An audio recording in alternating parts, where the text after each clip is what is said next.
BFM Module C Treasury से related. This is the fifth video and trust me बहुत important concept थे पिछली 4 videos में भी, उनको भी गो थ्रू कर लेना और इस वीडियो को भी एंड तक जरूर गो थ्रू करना। एंड अगर आप चाहते हो कि आपको पिछली सभी वीडियोस मिल जाए, उनके पीडीएफ नोट्स भी मिल जाए, मेक श्योर कि आप एप्लीकेशन को डाउनलोड कर ले, जिसका लिंक ऊपर यहां पर है स्क्रीन पर, दैट इज iibf.info/app। एंड अगर आप iOS यूजर है तो ऑर्गेनाइजेशन कोड आपको एंटर करना पड़ेगा, दैट इज GEGKT। चलिए आज का सेशन स्टार्ट करते हैं। जल्दी से एप्लीकेशन को डाउनलोड कीजिए, वहां पर एक फ्री पैक भी है सीआईबी का, that will is going to help you a lot, right. चलिए स्टार्ट करते हैं आज का session, starting from the question number 11। A portfolio manager mister Ponting holds two bonds with the same YTM, yield to maturity same है, लेकिन coupon rate different है, मैच्योरिटीज अलग हैं, YTM सेम है। He wants to understand how a 25 basis point increase in the market interest rates will affect the price of each bond. Which measure provides the most direct indication of the percentage change in the bond's price for a unit change in the yield? ठीक है, तो वो समझना चाहते हैं कि अगर 25 basis point यानी कि 0.25% अगर इंक्रीज किया जाता है मार्केट इंटरेस्ट रेट में, ठीक है, तो हर एक प्राइस बॉन्ड के ऊपर क्या इंपैक्ट पड़ेगा, कौन सी मेजर जो है वो प्रोवाइड करती है सबसे ज्यादा direct indication percentage change in the bonds price जब यील्ड में चेंज होता है उसके बारे में। So is it the Macaulay duration और द मॉडिफाइड ड्यूरेशन या YTM इटसेल्फ या volatility? So what is going to be the correct answer in this question? Option A को देखते हैं सबसे पहले। इट सेज मैक्युलेट ड्यूरेशन किस चीज में है? It says it's related to the Macaulay duration because it represents the holding period, क्योंकि ये होल्डिंग पीरियड को रिप्रेजेंट करती है at which the interest rate is neutralised and is expressed in years. Option B it says modified duration. देखो Macaulay duration जो होती है वो वेट एवरेज टाइम होता है जो आपको मिलता है अंटिल कैश फ्लोज आप रिसीव कर लेते हो, उसको हम ड्यूरेशन कहते हैं। ड्यूरेशन यानी कि जहां पर इंटरेस्ट रेट रिस्क जो होता है वो खत्म हो जाता है। सो जहां पर इंटरेस्ट रेट रिस्क आपका खत्म हो जाएगा उसे हम क्या कहते हैं? We say it to be the duration, उसको हम ड्यूरेशन कहते हैं, राइट। लेकिन ये डायरेक्टली मेजर नहीं करता परसेंटेज प्राइस चेंज को। उसके लिए जो फॉर्मूला होता है, अब ड्यूरेशन का फॉर्मूला अगर मैं आपको बताऊं, so duration is equal to sigma PV dot T and summation of PV, that is a present value of the bond, right? So this is a formula related to duration. लेकिन इससे आगे बढ़ करके एक फॉर्मूला होता है, that is a modified duration. Now modified duration is basically D divided by 1 plus R, where R is equal to YTM and जिस frequency के ऊपर आपको कूपन मिल रहा है वो frequency. And modified duration definitely आपको परसेंटेज के बारे में बताता है कि परसेंटेज अगर आपका इंटरेस्ट रेट चेंज होगा तो परसेंटेज प्राइस चेंज कितना होगा, उसके बारे में आपको बताता है, right. That is basically given by modified duration. तो ऑप्शन ए तो आंसर नहीं है, बट ऑप्शन बी जो है that is going to be the correct answer, that modified duration as it is derived from the macular duration and directly quantifies the price sensitivity of a bond to change its yield level। तो yield level के according बताता है। तो modified duration ज्यादा एक direct method है so as to measure the price sensitivity of the bond, right? So modified duration is the correct answer. And what about the option C, that is YTM? क्या YTM he itself because it is comprehensive rate of return, is it so? देखो YTM होता है bond की total return के बारे में। किसके बारे में? बॉन्ड की टोटल रिटर्न के बारे में। यानी कि अगर आप बॉन्ड को मैच्योरिटी तक रखते हो तो आपको टोटल रिटर्न कितना मिलेगा। लेकिन ये कभी भी इस चीज के बारे में नहीं बताता कि बॉन्ड के प्राइसेस कितने वॉलेटाइल हैं और इंटरेस्ट रेट चेंजेस को लेकर के वो किस तरह से रिस्पॉन्ड करेंगे, उसके बारे में ये नहीं बताता। So definitely option C is not the answer. Option D, it says volatility because it is the standard deviation from the mean observed over a period and represents the upward and downward variability of the prices. See, volatility जो होती है वो एक general term है price variability को लेकर के। Like वो एक जनरल टर्म है, that can not be like कि आप उससे परसेंटेज चेंज बता सकते हो। तो option D is also not the correct answer. Answer is option be here. So the next question, it says that a bank is calculating its assets for the statutory liquidity ratio requirements, right? The bank's treasury managed by Miss Perry holds the following assets: cash in hand, gold owned by the bank, its CRR balance with the Reserve Bank of India, and investment in government securities that have been pledged to borrow funds under a repo transaction. Which of these assets can be included in this SLR calculation? तो कौन से assets जो हैं उनको SLR calculation में हम add up कर सकते हैं? That we need to answer. Option one it says that all of the assets can be edit, कि सभी एसेट्स को हम शामिल कर सकते हैं, सभी एसेट्स को हम कंक्लूड कर सकते हैं कि भाई ये एसेट जो है वो एसएलआर का कंपोनेंट बन सकते हैं. ऑप्शन ए ये कहता है, which is actually not correct, right? That is actually not the correct answer over here. So option A is basically जो आपकी प्लेज्ड सिक्योरिटीज है वो आपकी क्या है यहाँ पर? Encumbered. Because SLR is defined under section 24. ठीक है, 24 of the banking regulation act के अंदर डिफाइंड है. अब अगर इस प्रोसेस में भी देखें तो आप कैश को इंक्लूड कर सकते हो, आप गोल्ड को इंक्लूड कर सकते हो, जो सरप्लस CRR है आपके बैलेंसेस आप उनको इंक्लूड कर सकते हो, एंड साथ के साथ जो गवर्नमेंट अप्रूव्ड सिक्योरिटीज में आपकी इन्वेस्टमेंट है, राइट, गवर्नमेंट अप्रूव्ड सिक्योरिटीज में जो इन्वेस्टमेंट होती है उसको भी शामिल कर सकते होते हो, दैट इज अलाउड. लेकिन वो इनकम्बर्ड नहीं होनी चाहिए, यानी कि उनके ऊपर कोई चार्ज क्रिएट ना हुआ हो, that is very much required. लेकिन इस केस में अब चार्ज भी यहां पर क्रिएटेड है, charge is actually created over there, right, तो उनको हम शामिल नहीं कर सकते हैं. ठीक है, तो ऑप्शन ए तो करेक्ट नहीं है. Option B only the cash in hand, तो ये भी गलत हो जाएगा. Cash in hand, the gold owned by the banks, and any balance with the Reserve Bank of India that is in excess of the CRR requirement. Absolutely true. तो option C सही है. अब गवर्नमेंट सिक्योरिटीज को क्यों नहीं शामिल किया? क्योंकि यहां पर स्पेसिफिकली बताया गया है कि गवर्नमेंट सिक्योरिटीज में जो इन्वेस्टमेंट है उनको प्लेज किया गया है so as to borrow the funds under a repo transaction, इसलिए उनको शामिल नहीं किया जाएगा. So those are not to be included at all, right. Option D देखिएगा ध्यान से, the cash in hand and the entire investment in the government securities. ये इसी को तो शामिल नहीं करना था, इसी को शामिल नहीं करना था. अप्रूव्ड सिक्योरिटीज को शामिल कर सकते हैं लेकिन वो इनकम्बर्ड नहीं होनी चाहिए, those should not be encumbered, right, फिर उनको शामिल कर सकते हैं, नहीं तो नहीं कर सकते. ठीक है, तो ऑप्शन डी यहां पर करेक्ट नहीं है, right. So now let's move toward the question number 13th. Now the 13th question says a treasury department sets different limits on open positions for its dealers. एक ट्रेजरी डिपार्टमेंट है, अलग अलग limit रखता है open position से related अपने dealers के लिए. Daylight limit for a currency pair is set at $5 million, while the overnight limit for the same pair is significantly lower at $1 million USD. What is the principal reason for this substantial difference between these two limits? इन दो limits के बीच में substantial difference क्यों यहां पर रखा गया है? यानी कि जो डे लाइट लिमिट है भाई वो रख दी गई है, आपने वो लिमिट रख दी है $5 million USD की. वहीं पर जो आपने ओवरनाइट लिमिट रखी है वो रखी है आपने $1 million USD. Then why this particular difference is there? See, जब ड्यूरिंग डे टाइम ट्रेडिंग की अगर हम बात करें तो डीलर्स जो है वो कंटिन्यूअसली मॉनिटर कर सकते हैं एक्सचेंज रेट को, अगर मार्केट चेंज होती है तो रिस्पॉन्ड भी कर सकते हैं. लेकिन रात के टाइम पर मार्केट्स अभी भी मूव करेंगी, बिकॉज आपके टाइम जोन में आपने डे एंड कर दिया, लेकिन ग्लोबल करेंसी है तो डेफिनेटली वो तो मूव करेगी. और आप इतना ज्यादा स्टाफ भी नहीं हायर कर सकते कि ट्रेडिंग डेस्क को आप क्लोजली मॉनिटर करते रहो उस टाइम के ऊपर. तो डेफिनेटली आपका एक पोटेंशियल जो रिस्क है वो बना रहेगा, तो उसको रिड्यूस करने के लिए. एंड जो डे लाइट पोजीशन होती है वहां पर एक्टिव सुपरविजन होती है, लेकिन जो ओवरनाइट पोजीशन होती है वो या तो अनसुपरवाइज्ड होता है या फिर सुपरविजन काफी कम होती है. And liquidity and funding constraint की अगर बात करते हैं तो अगर कोई एडवर्स प्राइस मूवमेंट होती है ओवरनाइट में तो उसको डेफिनेटली क्लोज करना या हेज करना काफी डिफिकल्ट हो जाएगा पोजीशन को. तो ये रीजन है. ऑप्शंस को देख लेते हैं.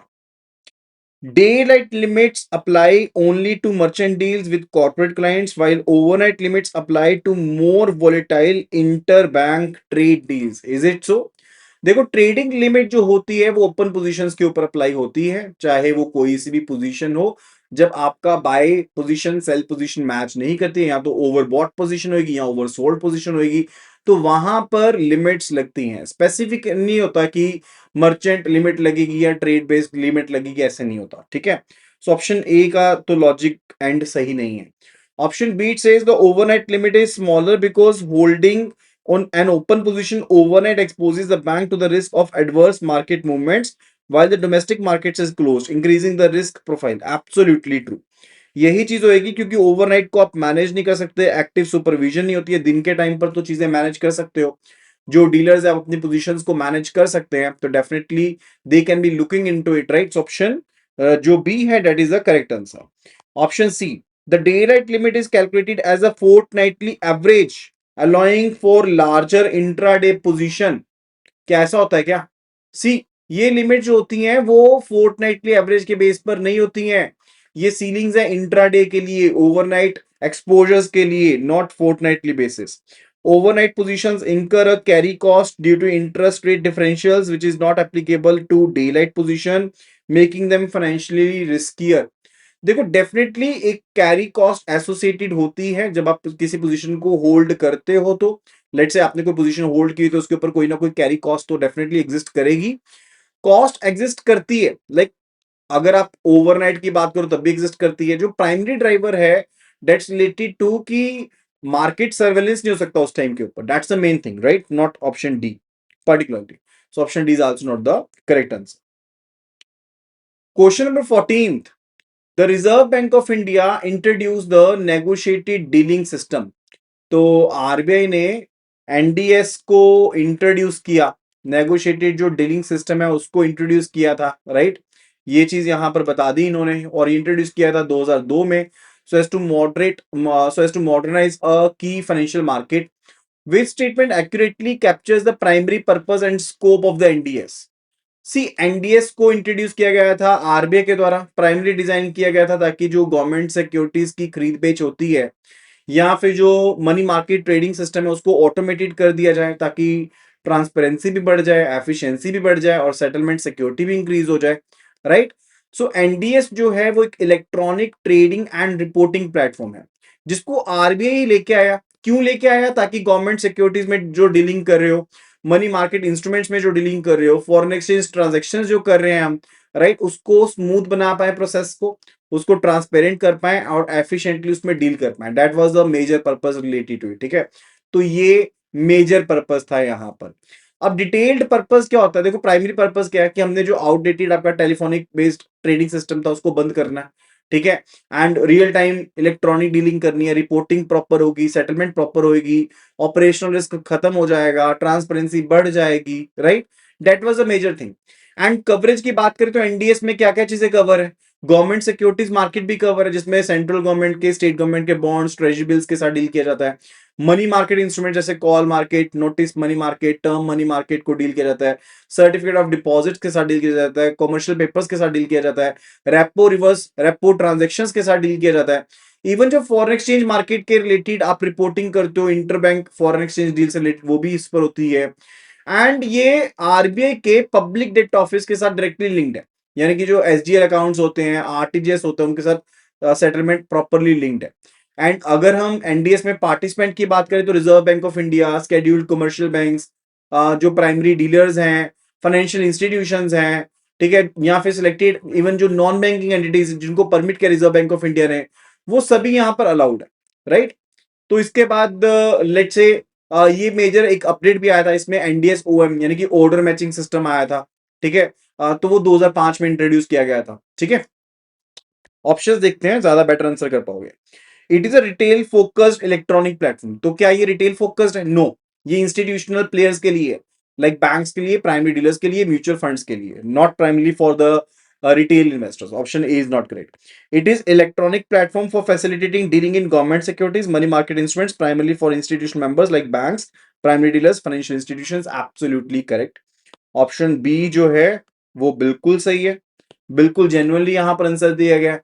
Option C, its main function is to settle all inter bank payments on real time gross basis, effectively replacing traditional paper based clearing house system.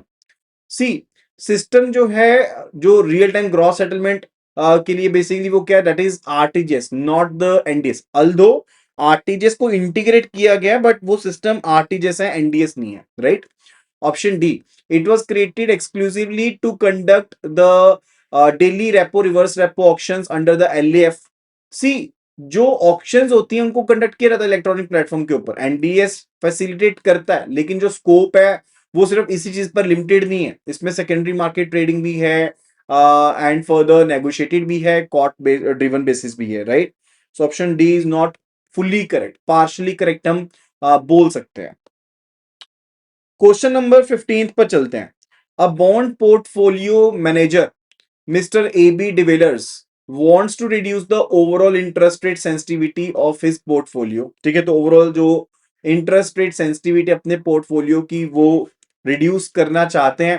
He is analysing the specific high coupon long maturity bond. तो ये high coupon long maturity bond को specifically analyse कर रहे हैं and based on the properties of duration which are the following actions most effectively decrease the bond's duration. कौन सी चीज effectively bond की ड्यूरेशन को कम करती है? क्योंकि बॉन्ड की ड्यूरेशन जितनी कम होगी उतनी जल्दी आपका इंटरेस्ट रेट रिस्क कवर हो जाएगा, क्योंकि अगर आपने ड्यूरेशन के टाइम पर जितना बॉन्ड को होल्ड कर लिया तो उस टाइम पर आपका इंटरेस्ट रेट रिस्क खत्म हो जाता है। सो ऑब्जेक्टिव क्या है कि एबी डिवेलर चाहते हैं कि ओवरऑल जो इंटरेस्ट रेट सेंसिटिविटी है उनके पोर्टफोलियो की वो कम हो जाए, एंड इसके लिए वो चाहते हैं कि वो ड्यूरेशन को कम कर ले, यानी कि जो मैक्युलर ड्यूरेशन है उसको कम कर लें। ठीक है, अब मैं आपको बताता हूं कि कौन से फैक्टर्स हैं। Let's have a look at those particular factors जो ड्यूरेशन ऑफ बॉन्ड को इफेक्ट करते हैं। लाइक अगर मैं यहां पर लिख रहा हूं कि मैं ड्यूरेशन को ऑल्टर करना चाहता हूं, तो ड्यूरेशन को कौन से फैक्टर्स ऑल्टर करते हैं वो देखते हैं। सबसे पहला फैक्टर है that is a coupon rate. सबसे पहला फैक्टर जो है वो है कूपन रेट, यानी कि अगर कूपन रेट ज्यादा है तो ड्यूरेशन आपके पास कम होगी, क्योंकि आपके कैश फ्लोज जल्दी आ जाएंगे। दूसरा है maturity period. Second, it is a maturity period. अब अगर आपके पास मैच्योरिटी ज्यादा है, मैच्योरिटी अगर ज्यादा है तो ड्यूरेशन भी ज्यादा हो जाएगी। So maturity is greater, duration is greater. Coupon rate is greater, duration is smaller. ठीक है, तीसरा जो फैक्टर है वो होता है वाईटीएम के साथ रिलेटेड, यील्ड टू मैच्योरिटी के साथ रिलेटेड। सो अगर वाईटीएम ज्यादा होगा तो ड्यूरेशन जो होगी वो रिड्यूस होती है, डिस्काउंटिंग इफेक्ट ज्यादा बेटर हो जाता है, एंड दैट इज इट। ये मेजर तीन चीजें आप कह सकते हो जो यहां पर अवेलेबल हैं। अब ऑप्शंस को देखते हैं। Increasing the coupon rate of the bond as this result in cash flows being received sooner, thereby shortening the weighted average time to recover the investment. Absolutely correct, बिल्कुल सही है, बिल्कुल सही ऑप्शन बताया गया है। फर्स्ट ऑप्शन ही बिल्कुल correct answer है। ठीक है, तो आंसर हो गया यहां पर option A. Now also have a look at the option B, extending the bonds term to maturity। अगर extend करते हो तो duration increase हो जाएगी, कम नहीं होगी। This will lead to duration increase. So option A, B is not correct.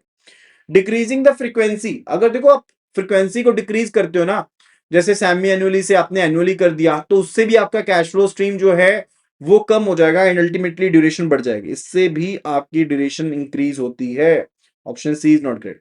Waiting for the bond's YTM to decrease, अगर YTM decrease हुआ भाई तो भी आपका ड्यूरेशन जो है वो बढ़ने वाला है, as I told you. So option D is also not correct. So correct answer क्या है? Correct answer is option A. Option A is the correct answer. Now let's move toward the 16th question. As the compliance officer, Mr. Bumrah is responsible for ensuring timely submission of the regulatory return to the Reserve Bank of India related to reserve requirements. The bank needs to submit the return showing its NDTL for CRR calculations and another return detailing its SLR asset holding. What are the correct forms and submission timelines for these two distinct requirements? तो ये जो दो अलग अलग requirements हैं, इनके लिए कौन कौन से फॉर्म होते हैं, that we need to answer. तो कंप्लायंस ऑफिसर है मिस्टर बुमरा, जो कि रिस्पॉन्सिबल है कि टाइमली सबमिशन करना है रेगुलेटरी रिटर्न का रिजर्व बैंक ऑफ इंडिया को related to the reserve requirements. Bank जो है सबमिट करता है रिटर्न जिसमें एनडीटीएल भी बताएगा सीआरआर की कैलकुलेशन के लिए, दूसरी टर्न भेज रहा है जहां पर एसएलआर एसेट होल्डिंग के बारे में बताएगा। So when we are talking about return of NDTL, ठीक है, तो स्टैट्यूटरी रिटर्न होती है सेक्शन 42 सबसेक्शन 2 के अंदर, जिसको हम क्या कहते हैं? We say it to be form A. We say it to be form A. ठीक है, यानी कि ये रिटर्न जो है section 42 subsection 2 of the RBI Act के अंदर इसे बताया गया इस फॉर्म को, राइट। ये स्केड्यूल कमर्शियल बैंक्स के लिए है। जो स्केड्यूल्ड कोऑपरेटिव बैंक्स होते हैं वो फॉर्म बी सबमिट करते हैं, फॉर्म ए की जगह पर सेम स्कीम होती है, राइट, लेकिन फॉर्म अलग होता है जो स्केड्यूल्ड कोऑपरेटिव बैंक होते हैं। एंड जो प्रोविजनल रिटर्न होती है ना फॉर्म ए एंड बी की, that is basically related to जो भी आपकी रेलेवेंट फोर्टनाइट है। लेट्स से जो कोई भी रेलेवेंट फोर्टनाइट होगी ना, फोर्टनाइट यानी कि 14 डेज का पीरियड हो गया, ठीक है। फोर्टनाइट के बाद within 7 days, relevant fortnight के विद इन 7 डेज आपको ये form A form B submit करना पड़ेगा। फाइनल रिटर्न जो है that is to be submitted within 20 days from the expiry of the same fortnight, जो फाइनल रिटर्न होगी, ठीक है। तो ये फॉर्म ए फॉर्म बी जो है, ए और बी, वो तो भेजना पड़ेगा 7 डेज के अंदर। एंड जो रेलिवेंट फोर्टनाइट था, लास्ट डे था, उसके बाद विद इन 20 डेज ये फाइनल रिटर्न जो होती है वो सबमिट करनी पड़ती है, वो सबमिट करनी पड़ती है। क्लियर है? एंड अगर मैं एसएलआर होल्डिंग की बात करूं, if I am talking about, ये तो सीआरआर के बारे में था, अगर एसएलआर होल्डिंग के बारे में बात करें तो वहां पर फॉर्म जमा करवाना पड़ता है फॉर्म 8, या रिटर्न 8 बोल लो, फॉर्म 8 बोल लो, सेम थिंग है, रिट, ठीक है।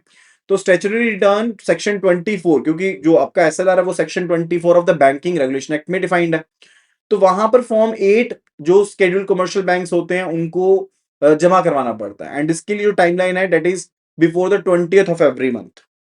टाइमलाइन इज बिफोर 20th, ध्यान रखेंगे, before 20th of every month जो फॉर्म 8 होता है वो आपको सबमिट करवाना पड़ता है, जिसमें आप एसएलआर पोजीशन के बारे में बताते हो, लाइक जो आपने अमाउंट हेल्ड किया था ऑल्टरनेट फ्राइडेज के ऊपर पिछले महीने में, वो डिटेल्स आप सारी सबमिट करते हो। क्लियर है? तो एनडीटीएल जो होता है सीआरआर का वो फॉर्म ए या फॉर्म बी में होता है, जो एसएलआर के एसेट होल्डिंग होती है वो फॉर्म 8 में होता है। ऑप्शंस देखते हैं। The CRR return must be submitted in form 8, नहीं, गलत हो गया, सीआरआर रिटर्न तो थोड़ा होती है, ये तो बेसिकली आपको रिवर्स बता दिया आपने। एसएलआर जो होती है वो फॉर्म ए फॉर्म बी में होती है, नो, सीआरआर होती है उसमें। Both SLR CRR positions are reported together in a single form A return, no, that's not wrong, no, not correct. The CRR return form A must be submitted for each alternate Friday within 7 days of the date, while SLR return form 8 must be submitted for or the preceding month before 20th day of the current month. Absolutely correct. बिल्कुल सही है, right, बिल्कुल सही है। तो important एक question था, make sure कि आप वीडियो को लाइक जरूर करें अगर आपको वीडियो को पसंद आती है तो। चलिए अभी नेक्स्ट क्वेश्चन पे चलते हैं, क्वेश्चन नंबर 17 की तरफ। The treasurer of a bank mister Gale decided to borrow heavily in the call money market to purchase a large volume of 5-year government securities। तो ट्रेजरर है बैंक के, mister गेल है, वो डिसाइड करते हैं कि वो कॉल मनी मार्केट से हैविली बोरो कर लेंगे ताकि वो लार्ज वॉल्यूम में 5 साल के गवर्नमेंट सिक्योरिटीज को परचेज कर लें। अब उनका डिसीजन जो बेस्ड था वो था based on a very strong assumption that the bond prices would rise the next day, क्योंकि अब आप कौन सी मार्केट से बाय कर रहे हो, आप कॉल मार्केट से बाय कर रहे हो, राइट, जो शॉर्ट ड्यूरेशन के लिए है, और 5 साल के बॉन्ड परचेज कर रहे हो तो डेफिनेटली बहुत ज्यादा इंपैक्ट पड़ने वाला है। अब उसमें गैप भी तो आ गया ना, एक मैच्योरिटी मिसमैच आ गया। अब दूसरी चीज ये है, उनके assumption थी कि अगले दिन बॉन्ड प्राइसेस तो बहुत बढ़ जाएंगे, बॉन्ड प्राइसेस बढ़ जाएंगे यानी कि आपका इंटरेस्ट रेट जो है बॉन्ड्स के ऊपर वो हो जाएगा, कम हो जाएगा, allowing him to sell the securities for a quick profit. अब बॉन्ड प्राइसेस अगर उनके बढ़ जाएंगे तो डेफिनेटली प्रॉफिट के ऊपर बेच सकते हैं। However the bond market decline sharply, लेकिन बॉन्ड मार्केट तो गिर गई। अब which two primary types of treasury risk have materialised, तो कौन से जो प्राइमरी आपके ट्रेजरी रिस्क है वो मटेरियलाइज हुए हैं इस पर्टिकुलर फैक्टर में, that we need to tell. Default risk, क्या इस केस में डिफॉल्ट रिस्क है? देखो, डिफॉल्ट रिस्क गवर्नमेंट सिक्योरिटीज के केस में नेग्लिजिबल होता है, ठीक है, तो डिफॉल्ट रिस्क तो हम नहीं कह सकते। दूसरा रिस्क बताया गया currency risk, because the rupee value has fluctuated. See currency risk इस तरह की ट्रांजैक्शन में, क्योंकि डोमेस्टिक ट्रांजैक्शन की बात करें तो वो भी यहां पर जेन्युइन सा नहीं है क्योंकि एक सेम ही करेंसी में है। Option A is not correct. Option B it says liquidity risk, as a treasurer could not dispose of the securities to repay the call borrowings। Definitely क्योंकि मार्केट में प्राइसेस काफी गिर गए हैं तो हो सकता है कि वो सिक्योरिटीज को ना बेच पाए। And interest rate risk, because the decline in bonds was caused by adverse interest rate movement. Absolutely, क्योंकि बॉन्ड प्राइस जो बॉन्ड प्राइसेस होते हैं those are inversely proportional to the interest rate.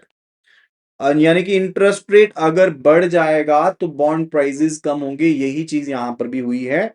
तो डेफिनेटली ये दो रिस्क इंपोज हो रहे हैं, these two risk are being imposed. Is it the settlement risk? देखो सेटलमेंट रिस्क आपने फेलियर नहीं बताया कि सेटलमेंट नहीं कर पाया, तो सेटलमेंट रिस्क तो ये नहीं है। और ना ही ये क्रेडिट रिस्क है कि डिफॉल्ट किया हो किसी ने, वो भी चीज नहीं है। तो ऑप्शन सी भी यहां पर करेक्ट आंसर नहीं है। And what about the option D? Market risk है क्या ये? डेफिनेटली मार्केट रिस्क तो है, it is a form of market risk because interest rate की मूवमेंट है।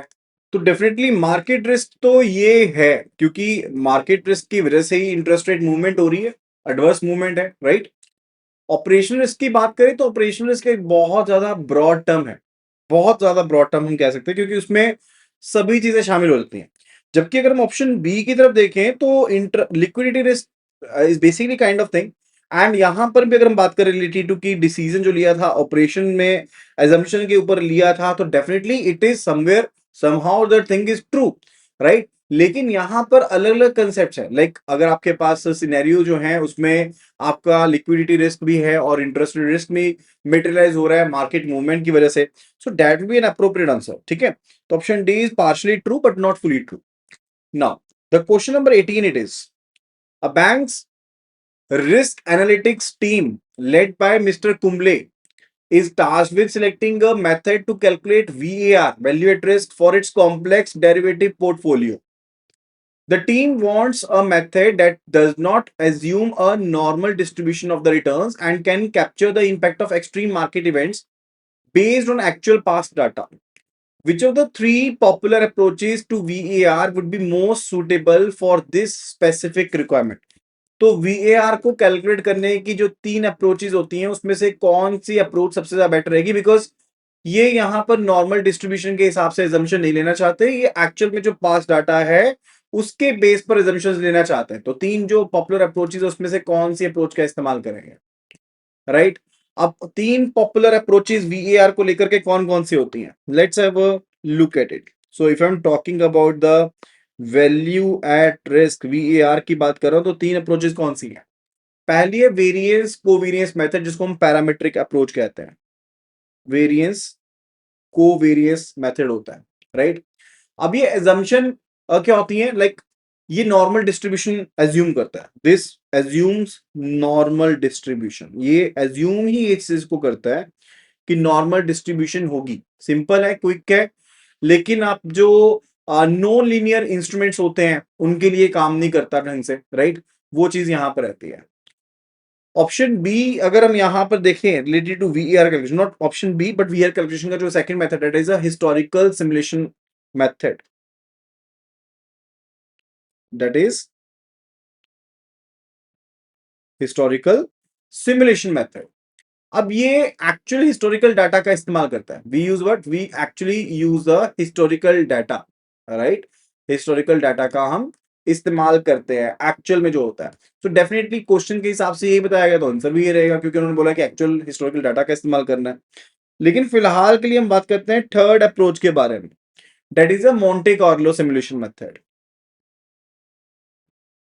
मोंटे कार्लो सिमुलेशन मेथड है, इसमें रैंडम सिमुलेशन का इस्तेमाल होता है।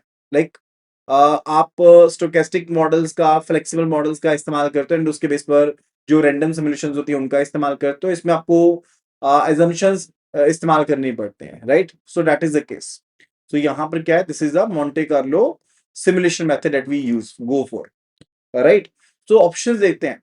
The parametric approach because it uses a complex formula building. So parametric approach होती है वो स्टैटिस्टिकल फार्मूला के ऊपर बेस्ड होती है एंड एज्यूम करती है normal distribution, as I told you.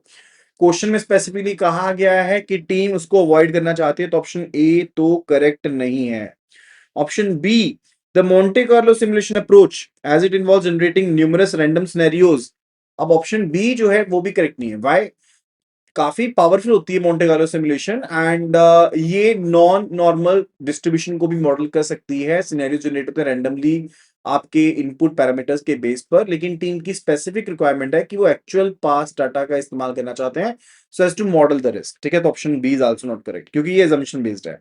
Option C, that is historical data approach because it relies on past market movements to arrive at the probable loss, inherently capturing historical fact tails and non-normal distribution without making statistical assumptions. Absolutely true. तो option C जो है यहाँ पर that is absolutely correct.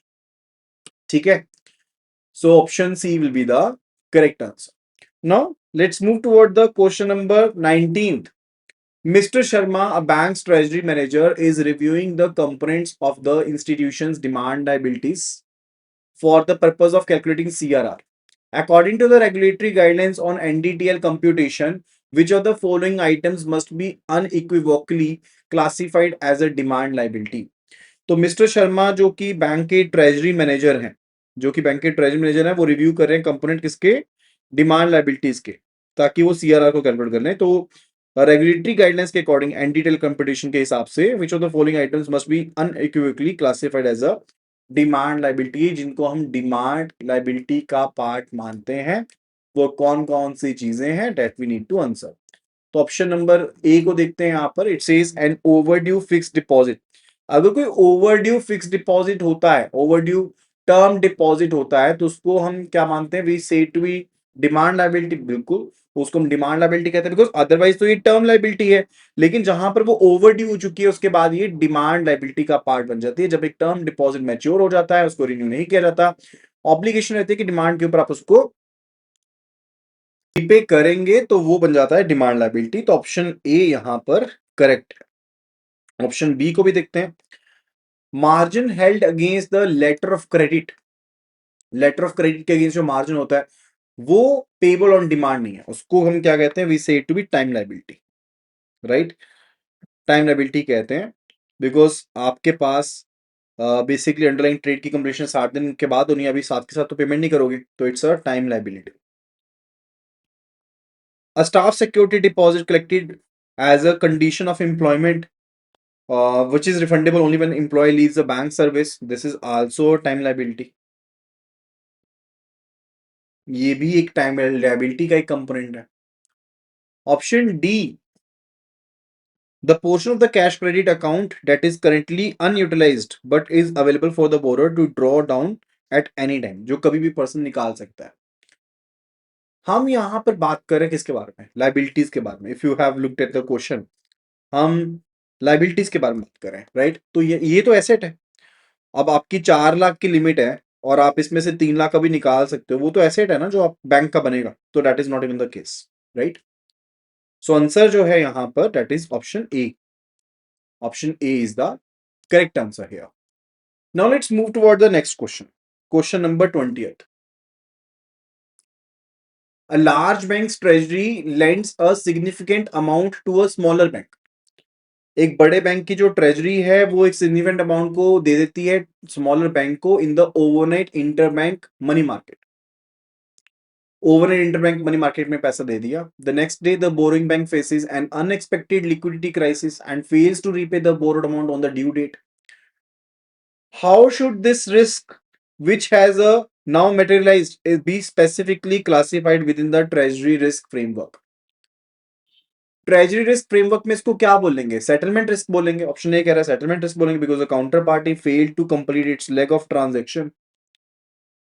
देखो, settlement risk होता है related to failure of exchange value of the transaction, like currency for currency के बेस पर, सिक्योरिटी फॉर कैश के बेस पर, खास करके जब टाइमिंग डिफरेंसेस होते हैं. अब ये तो स्ट्रेट फॉरवर्ड फेलियर है कि आपने रीपे नहीं किया, तो ऑप्शन ए तो करेक्ट नहीं है. Option B, market risk as the failure of the borrowing bank was likely triggered by adverse movements. Is it so? जो एडवर्स मूवमेंट्स है वो रीजन हो सकता है, लेकिन रिस्क इवेंट जो है वो है कि रीपे नहीं कर पाया. राइट, सो एक क्रेडिट इवेंट है, कोई मार्केट प्राइस इवेंट नहीं है. हो सकता है लेकिन पता नहीं है. Liquidity risk, when the lending bank now having a shortfall in its own cash flow and must find alternative finds. See, this may also be the cause कि liquidity risk की वजह से हो सकता है कि बोरिंग बैंक पे ना कर पाया. राइट, बट जो रिस्क मेटेरियलाइज हुआ है काउंटर पार्टी के एक्शन से, वो डिफॉल्ट रिस्क है, वो कोज है. So it may be a cause. Liquidity risk एक कोज हो सकता है, लेकिन जो रिस्क इंपोज हुआ है that is not the liquidity risk, that is a default risk. So we are to find out कि हमें ये बताना था कि कोज क्या है, वो नहीं बताना था, हमें बताना था रिस्क कौन सा है. So this is the default risk. So option D is absolutely the correct answer. So default risk, as it represents the failure of a counterparty so as to honor the obligation to repay the lent amount, which is credit risk, right? So credit risk यहाँ पर impose हुआ है. So that will be all related to this video. I hope that you must have understood the concepts. Basic concepts भी थे और advance concepts भी थे. अगर वीडियो पसंद आई तो वीडियो को लाइक जरूर करें और वीडियो को शेयर जरूर करें. एंड मेक श्योर कि चैनल को सब्सक्राइब करें एंड बेल नोटिफिकेशन आइकन को जरूर क्लिक करेंगे क्योंकि अगला वीडियो बहुत जल्द आने वाला है. Happy learning.